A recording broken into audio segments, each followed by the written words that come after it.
저는 지금은 이제 딱 환자분 얼굴만 봐도 아, 이분은 대충 어느 정도 시간 걸리겠다 딱 느낌이 옵니다.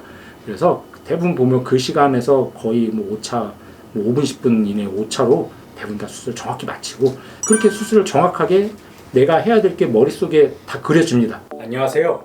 눈성형 중점 진료 성형외과 전문의 박재희 원장입니다.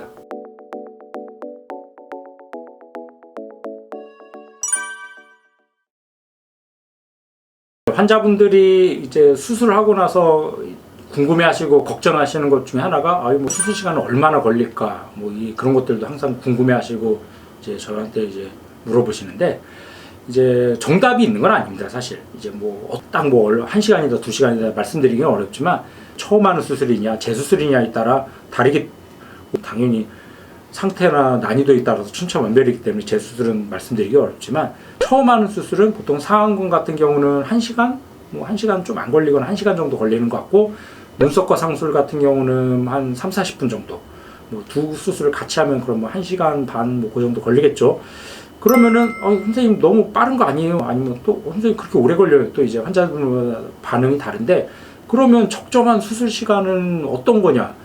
그러면은 제 생각에는 같은 수술을 같은 의사가 똑같은 방법으로 한다고 가정을 할 때는 빠른 수술이 훨씬 더 좋습니다. 그게 왜 그러냐면은, 이제 수술을 오래 하게 되면 환자분들 생각에는 오래 해야지 꼼꼼하게 이것저것 손 봐서 이게 제대로 이게 신경 써서 해주는 거 아닌가 이렇게 생각을 하실 수도 있겠지만, 물론 이게 빼먹고 하는 수술이 아니라 할 거 다 하고 제대로 한다는 가정하에서는 빠른 게 훨씬 더 유리합니다. 그게 오래 수술을 하다 보면은 몇 가지 문제가 있는데, 첫 번째는 붓기가 오래 갈 수밖에 없습니다. 이게 왜 그러냐면, 이제 수술을 계속 오래 하다 보면 출혈도 나오고 이렇게 이것저것 주변에서 조작을 하다 보면은 조직이 부을 수밖에 없어요. 부으면은 당연히 붓기가 오래 가고 회복되는데 시간도 더 오래 걸리겠죠.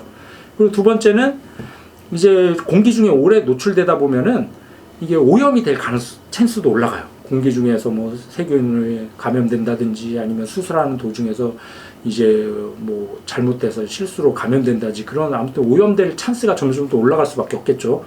그리고 마지막으로 환자분들도 통증을 좀 줄일 수가 있어요. 이게 왜 그러냐면, 수술할 때 마취를 하는데 그 마취약이 계속 2시간, 3시간, 4시간이고 계속 작용하는 게 아니에요.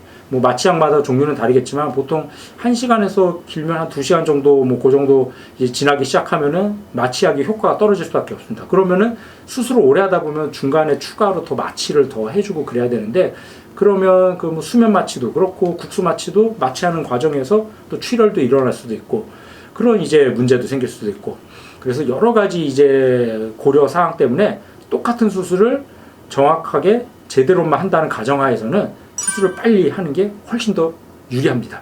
그래서 가끔 환자분들 중에 선생님 벌써 끝났어요, 하나 안 하신 거 아니에요? 이렇게 가끔 말씀하시는 분들도 있는데, 전혀 아닙니다. 저는 지금은 이제 딱 환자분 얼굴만 봐도 이분은 대충 어느 정도 시간 걸리겠다 딱 느낌이 옵니다.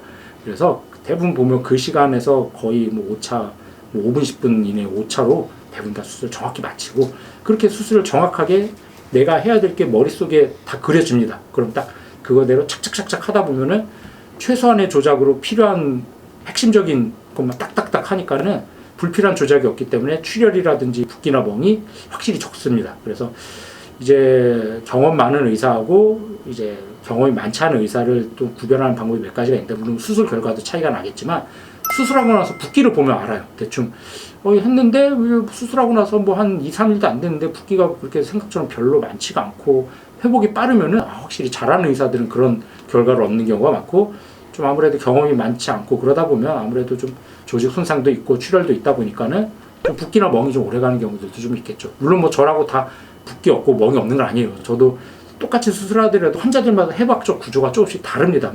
혈관의 위치라든지 근육의 위치, 양이 조금씩 다르기 때문에 똑같은 조작을 했어도 어떤 대부분 환자들은 출혈이 없겠지만, 어떤 환자분은 거의 예기치 않은 출혈이 생기는 경우도 있기 때문에, 제 환자라고 다 출혈이 없고 멍이 없는 건 아니지만, 대부분의 이제 환자분들에서는 확실히 좀 붓기나 멍이 적다고 자부할 수 있습니다. 그래서 이제 저 같은 경우는 환자분들한테 한 일주일 정도면은 잠붓기는 좀 남아있고 멍이 약간 있을 수는 있겠지만, 대부분 다 일주일 정도의 실밥 뽑을 때쯤 되면은 일상생활 하는데 그렇게 크게 지장받지 않을 정도로까지 충분히 회복이 가능하다, 그렇게 말씀드립니다.